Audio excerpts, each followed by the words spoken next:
Odugbemi, also known as Kenny K, Mr.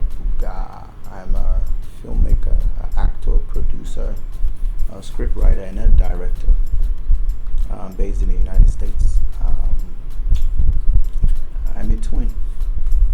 I'm from Ogun State, born and raised in Nigeria, and I attended Olabisi Onabanjo University, Agoiwe, studied banking and finance.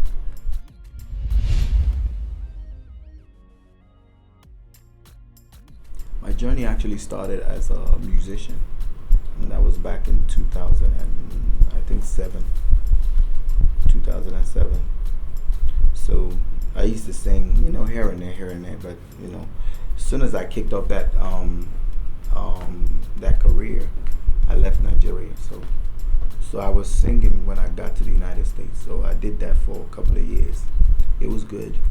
I had a crew called the Buga crew. Yeah. I have a video titled, I have a song titled Buga, and it's videos on YouTube.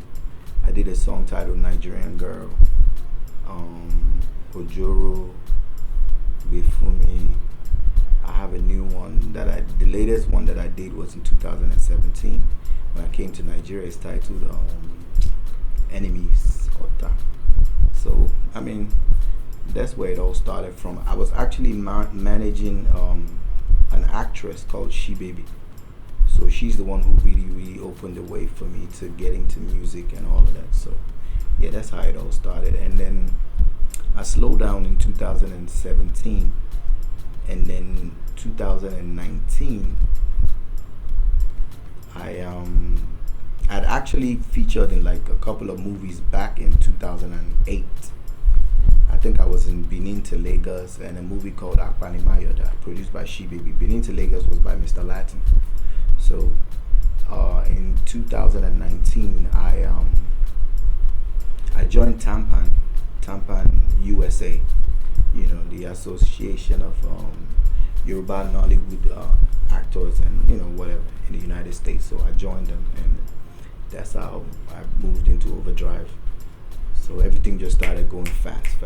And before I knew it, I became a producer. Before I knew it, I started directing. Before I knew it, I started writing scripts and all of that. So that's how it's been.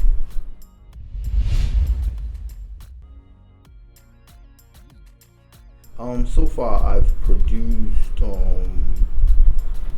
completely two movies. Like completely two movies. The first one was last year. That's titled Ola and Ola the Smith.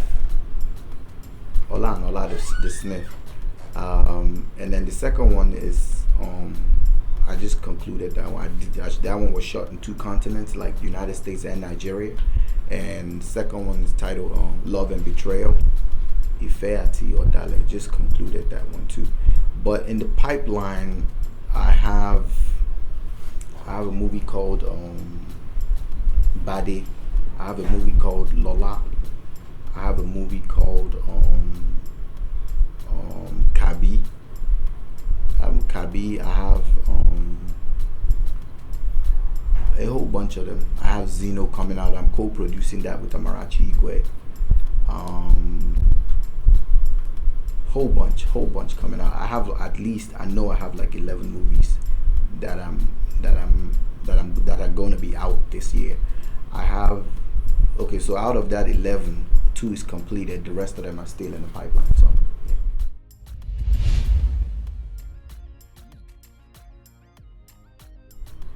Me being able to do this has always been my dream.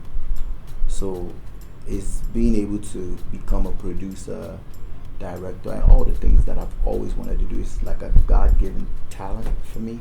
So that's my greatest achievement. Being able to be in the entertainment industry and do the things that I've done so far. So good.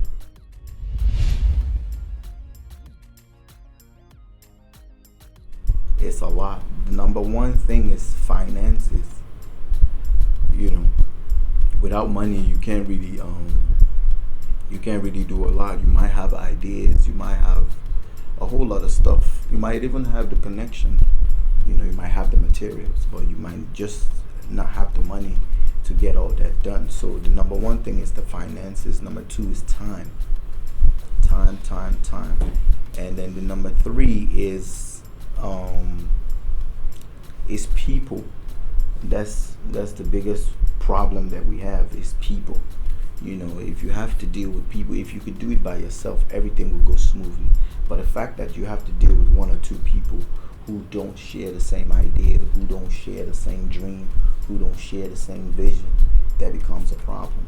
So, you know, everybody got different personality, different upbringing and all of that. So I might believe in something and you believe in something else.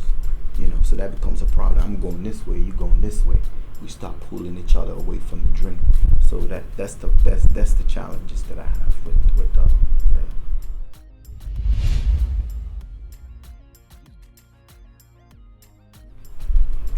Unfortunately, yeah, that's true. I mean, I wouldn't say it's unfortunate. It just is what it is because, like I was when I was on my location shooting Love and Betrayal, there was a girl. She's continuity person.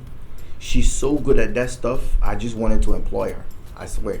I felt like I should just take her to the United States because she's gonna make a lot of money. So now this is why. It's normal for a man to do the things that we do, but it's not every day that you see a woman doing continuity. It's not every day that you see a woman directing. I co-directed a movie titled 3 and 1, produced by Marachi Igwe, and I was co-director with Foluke Daramola. I never ever knew that she was a director. I didn't know. I just thought she was like a actress, and but when we directed that movie together, it was just amazing. It was just amazing. I didn't know that she could do those things that I saw her do. So yeah, when a woman is doing, they used to say what a man can do, a woman can do better. I mean, at the end of the day, if you check how they're making the money and all of that, you know, you see that is really being actualized, because when they see a woman doing something only a man normally does, the price is high, you know. And then women, they just know how to find their way into the hearts of the people that are balling and pushing the cash out. So yeah, they will listen to a woman before they listen to a man. I know that for sure. I'm a man, so I know I'll pay attention to a woman. If she's doing great stuff, yeah, I'll look at her first, because I know it took a lot for her to pull it out. So yeah.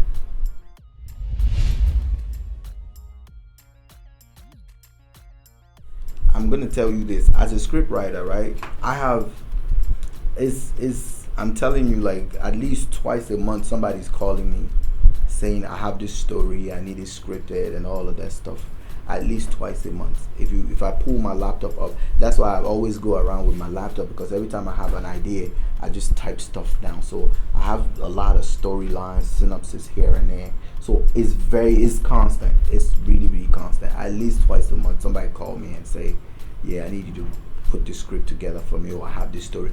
I mean, as a matter of fact, this morning when we was coming in the car, my twin brother said he had a dream, and he told me, I have a movie for you, you know. And he told me the dream and everything, and straight up I converted in the movie. My PA was telling me, I know Kenny's already cooking up something in his head. So that's how constant stuff be coming.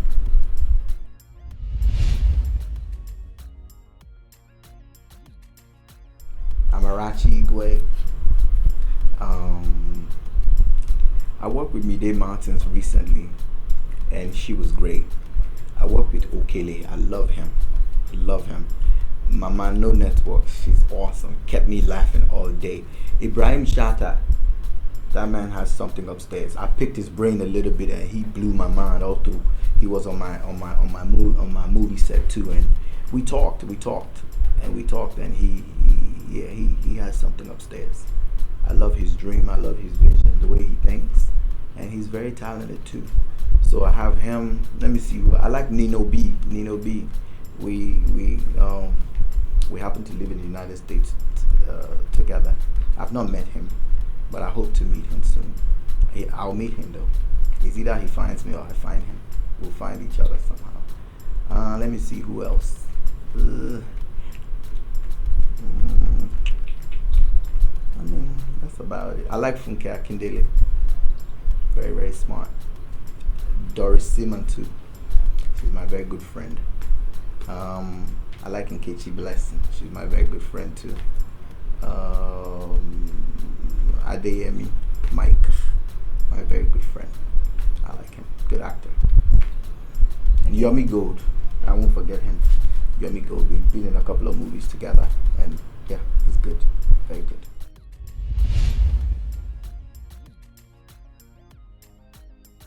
Since I came in the country, I didn't have any problem with any of them. Nothing.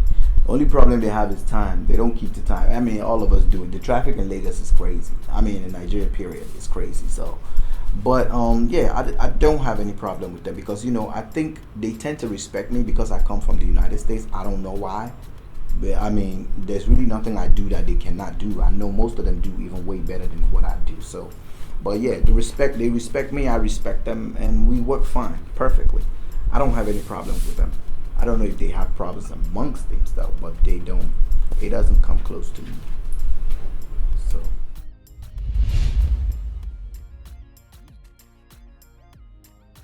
if you know what you're doing, it's very, very lucrative. If you have a passion for it, it is very, very lucrative. If you train yourself for it, it's very, very lucrative. But if you're just one of those people that wants to be seen in front of the camera, you're not gonna go anywhere. But if you know what you're doing, believe me, if you put your heart to it and you do what you need to do to upgrade yourself and just take it a little step higher, you will make the money. Because my friend Nkechi Blessing, she nails endorsements every day. I have another friend, Omoboti, Biodun Okeowo. She nails endorsements every day, every time. I mean, so if they're doing it, they're getting paid for that stuff. They don't just do it for free. So if you're good at what you do, you believe in it, and you just improve yourself a little bit, you should be able to. So it's very lucrative. The endorsements, once they come in, money is everywhere.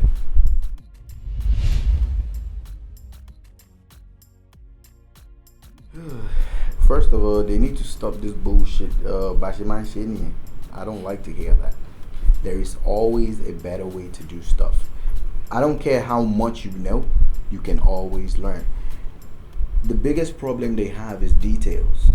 They some of them have it, but most of them don't. Me, I'm very, very detailed, and that's what makes me really stand out from people who have started doing this thing way before me. They're not even close to what I've done.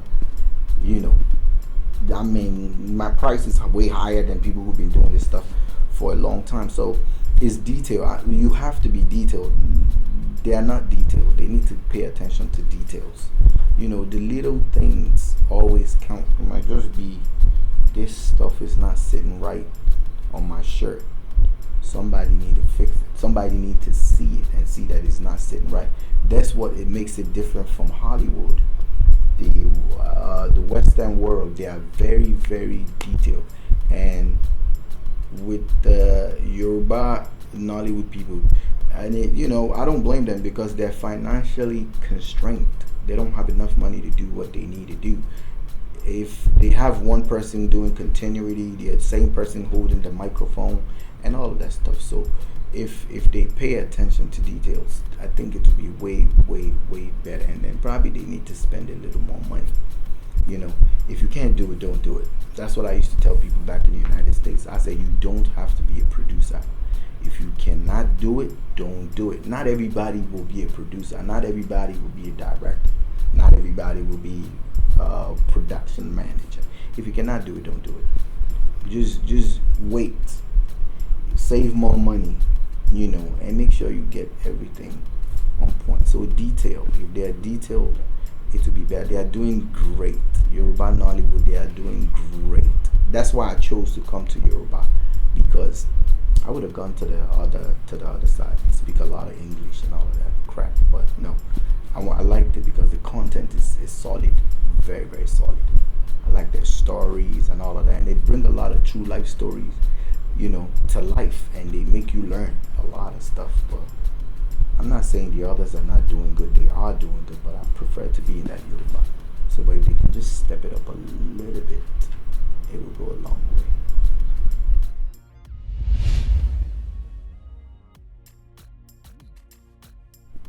just like I said earlier, Yoruba producer will just bring you a little money, and we always make it work. We always make it work. In the last production I did, I didn't spend a hell of money, but they made it work. So, but the other side, I have a friend of mine, Steph Nara Okere. We were talking last week, and then she told me how much she spent to do some projects. And I'm thinking to myself, that what are you guys doing that we are not doing? Because that's a lot of money for you to spend on one project. And she said, no, we had to do this, we had to do that. I'm like, we do all of that too. Why you guys spend all that money to do it? But I found out that most times they always sought for sponsorship. Like me, all the productions that I've done, I paid out of pocket. Nobody gave me a dime. Everything I did, I put everybody on my payroll, and I paid them to do whatever they wanted to do. But for them, they have banks at their disposal. They have these politicians at their disposal, and they'll kick out the money, no matter how much it is. They'll push it out, and So I think that's the major thing, because they always take stuff a step further, and then they have the backing of those people. But Yoruba, we just always make it work. We always make it work. That's why you don't see a lot of English movies come out every time. They will bring one big one out, boom, it will hit everywhere. But Yoruba, in one day, they'll release like 25 movies, and most of them, I'm gonna say 23 is low budget, So that's it. Which is not a bad thing, but just like I said, if you cannot afford it, don't do it. Just wait until you can, so you just bring the best out of what you're doing. So, and I don't blame them. They don't have any support like that. Like I said, the other people, they go to banks and pull out their money. There's federal funding. I'm telling you, like when I was talking to Steph Nara, she told me a lot of stuff that I didn't even know. I didn't know there was federal funding for movie producers. I didn't know. The federal government kicks out money for all of that stuff. But the Yoruba people just call, hey, shit, hey, shit. They don't really dig and push further, So yeah, that's about it.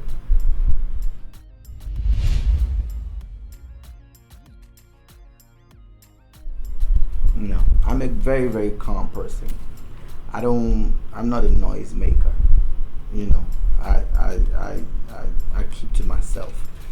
When I'm on set, I'm about the business. I don't take things personal. I don't attach sentiments to anything. I'm about the job. Once we're doing a job, we're here for one goal, to make a movie. If we're not making a movie, we shouldn't be there. That's mine. So if you come there to do something else, you shouldn't be there. So I don't think I've ever had any problem with anybody. The only thing that you see when I'm directing, when they stop playing around, I stop being tough. That's it. We'll play, we'll laugh, but it doesn't escalate to, oh, you crazy, or you none of that. I'll just be like, okay, we're filming now, and everybody shut up. So no, I've never had any problem with anybody on set. Never.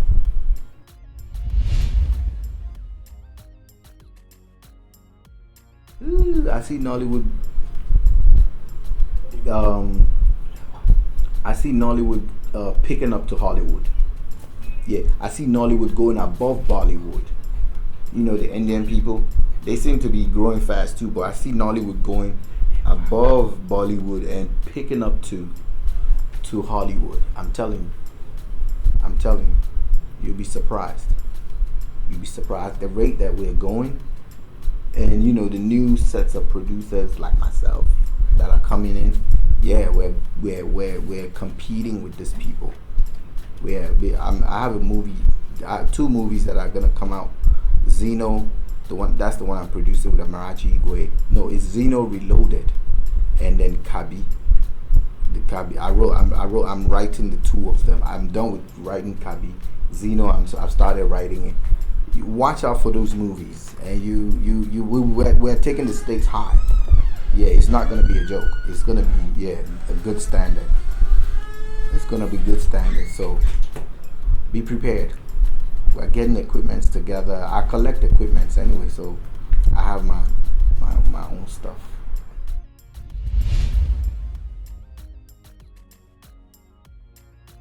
I need hand sanitizer, but sitting on this chair alone, I'm scared now.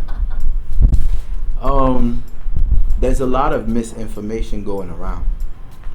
People think that, first of all, people going around with a face mask, it raises panic for no reason.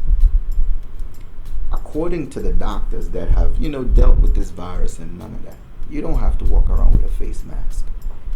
The people who should be walking around with a face mask is somebody who already has coronavirus. You don't have it. So why are you covering your face? So you don't get it? It's not that easy to get it. First of all, the mask that you have is not going to stop the corona. That's the one that I see everybody putting on their face. It's not going to stop it. The mask that can stop the coronavirus is the mask that they use in the OR, in the operating room, when they perform surgery, and you can barely breathe from that mask. If you wear it for too long, you'll be out of breath. You'll be out of actual air that you need for your lungs and your heart to function. So I don't know why somebody would want to wear that all over the place. The only thing they tell people, stay at a safe distance away from anybody that is coughing. Wash your hands for at least 20 seconds every now and then. Every time you touch something that you feel that is unsanitary, just wash your hands. Hygiene is the number one way to prevent it. But you wearing a mask all over the place, you look stupid as far as I'm concerned. You look like you sick yourself. So yeah, corona, it will go away, I promise you. It's a scare tactic. Let me put it like that. We know what the government is doing. It's a scare tactic.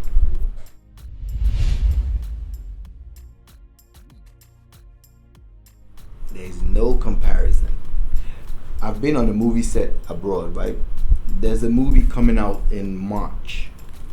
It's not a Nollywood movie. It's their movie, and it's titled District 14. I was in that movie. I actually played 2 roles in that movie. They double casted me for that movie. One of them I had my hair down. The other one I had my hair covered. It's an action movie. It's a movie about U.S. Marine, and we shot that movie for 10 months. 10 straight months. We shot that movie for 10 months. And if you come to Nigeria, they will shoot a movie for 3 days. Can you compare that? You cannot. When we're on the movie set of District 14, we have like 50 or 60 people on that set that are working besides the actors. And then when we come here, we have the cameraman. Probably let me say they use 2 cameras, 2 cameramans, 1 production manager, 1 continuity, and the director, and the sound man. That's 6 crew. Okay, probably the set designer, makeup. Give or take, I have a whole crew. I can count them on my 2 hands. They're less than 10. How are you going to compare that to 50 people?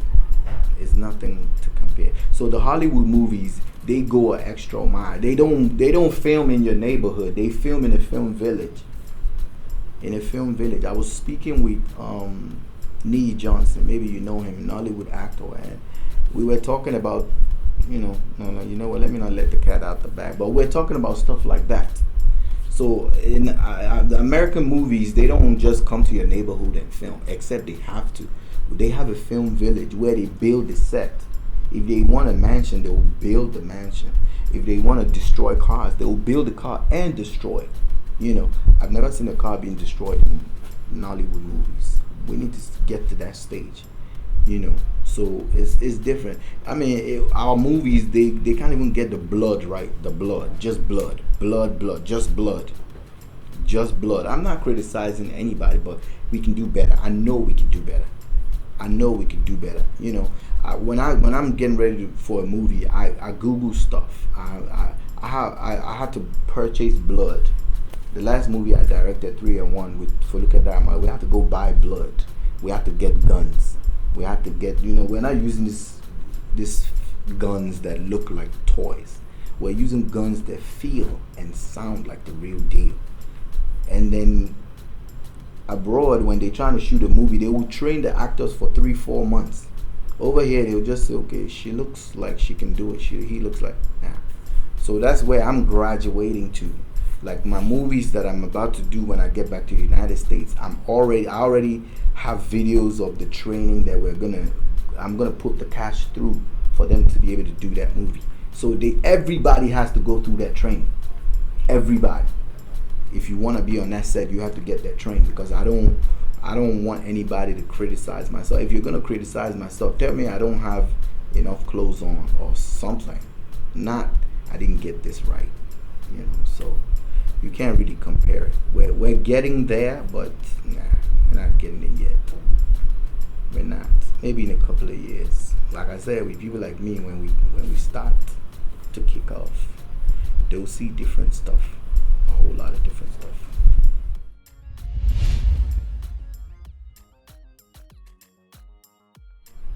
The way people think.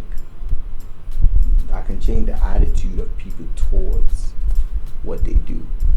If I can change that, I'll change it. I'll make everybody think like me. It's like, not like me, but I'll make everybody think alike. I'm chasing the top. I want to be the best. I want to do it. Kudos to people like Kunle Afolayan. He's getting there. That's the man that everybody should just be looking at. Because he's trying to, he's getting there. He's getting there. They are doing great things, big things. So yeah, if I can change the mindset of people, I'll do that. That's what I want to change, the mindset.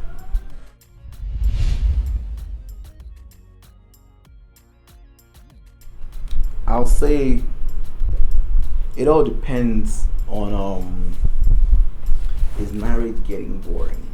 Yes, sometimes it's getting boring, because all you see is divorce everywhere.